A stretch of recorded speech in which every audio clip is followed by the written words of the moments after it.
Salut à tous, c'est Benki de la sellerie. Tout simplement, on se retrouve pour cette nouvelle vidéo concernant l'assise du C15, de la housse du C15 à réaliser.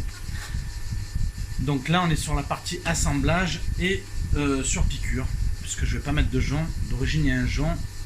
Moi, je suis pas friand de jonc, déjà parce qu'en stock, pour le moment, on n'en a pas. Et quand on en aura un, c'est plus long.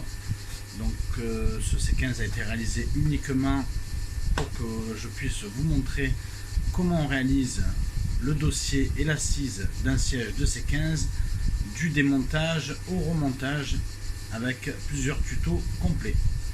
Allez, c'est parti. Donc là, on se situe. J'ai déjà commencé à coudre la joue sur le côté. Donc là, je vais terminer de coudre la joue. Donc on est sur un arrondi. Donc les arrondis, comme je vous ai déjà dit, les arrondis, on peut éventuellement faire des coupes comme ça pour que ça soit plus facile à passer l'arrondi, ou alors faut faire attention de ne pas trop manger de matière, toujours avec mon centimètre de talon de couture.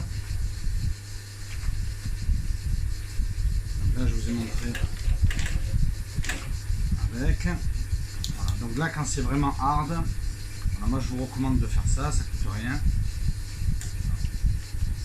C'est vrai que ça aurait tendance à affaiblir un petit peu le sky. Il y a des endroits où il y a pas mal de tension. Donc là, j'ai passé mon arrondi. Vous voyez, là il me reste un petit peu de bourrelet, mais c'est pas trop gênant.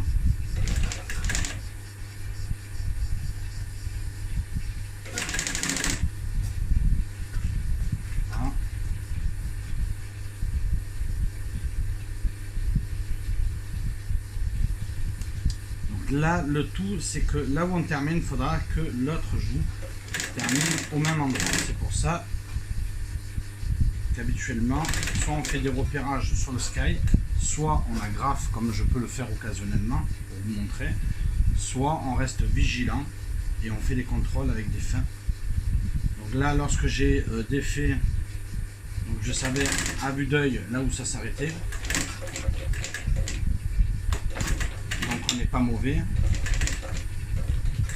Voilà, un coup de marche arrière.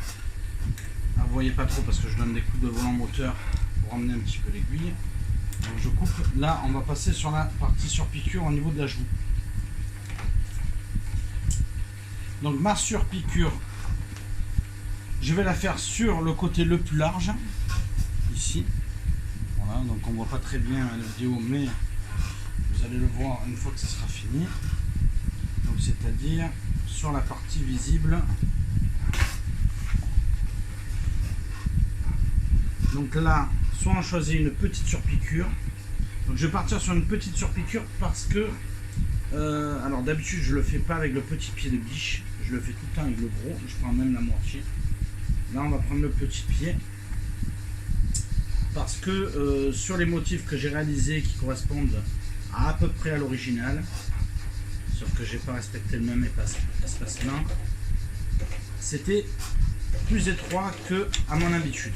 Donc là du coup je vais pas faire une surpiqûre large.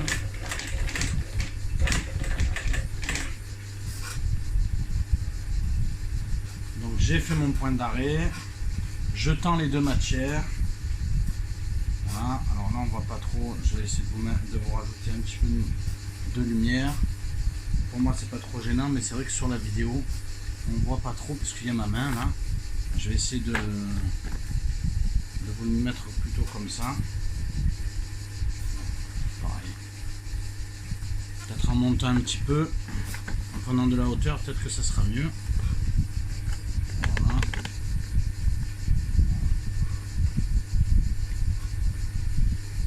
En ayant pris de la hauteur, vous avez quand même quelque chose d'un petit peu mieux.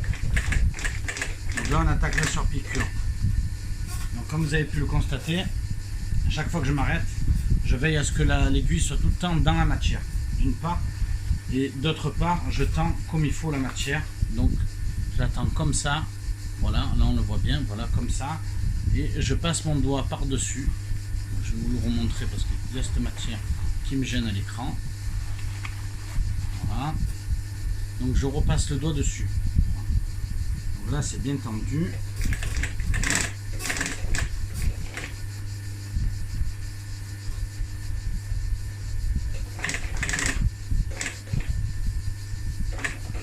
Alors sur une Adler, Juki, il y a une PAF.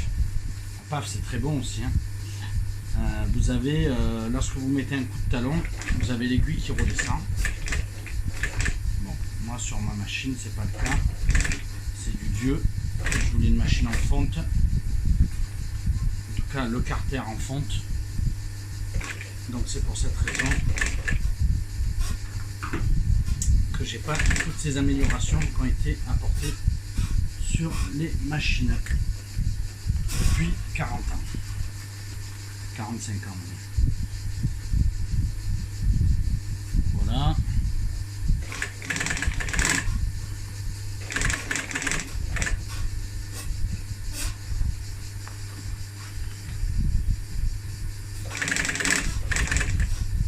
C'est vrai que c'est en live, vous voyez, en matière, généralement maintenant mes tutos font plutôt 10 minutes. J'essaye de ne pas excéder 10 minutes. Ça fait long. Je vous invite à passer en rapide sur certains éléments. Après j'essaye de parler pour vous dire un petit peu ce que je fais. Donc là à chaque fois que je donne un coup de volant moteur, c'est pour ramener l'aiguille et pour éviter que ça bouge et que ma surpiqûre elle ressemble à rien du tout.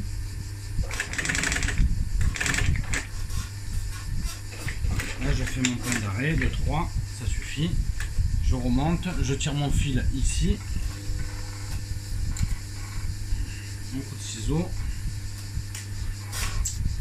Je coupe mes fils de l'autre côté pour la propreté. C'est pareil hein, sur les machines de maintenant. Sur les machines de maintenant, vous avez tout. Alors voilà, la surpiqûre, ce que ça donne. Alors là, vous aviez les surpiqûres que j'ai fait précédemment sur l'autre vidéo au niveau de l'assemblage. Et là, donc, j'ai respecté, vous voyez, entre là et là.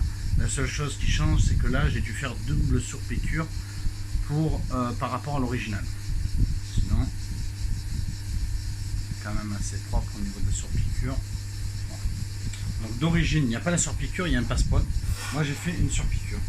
Donc voilà, on a cousu l'ajout de l'assise du C15.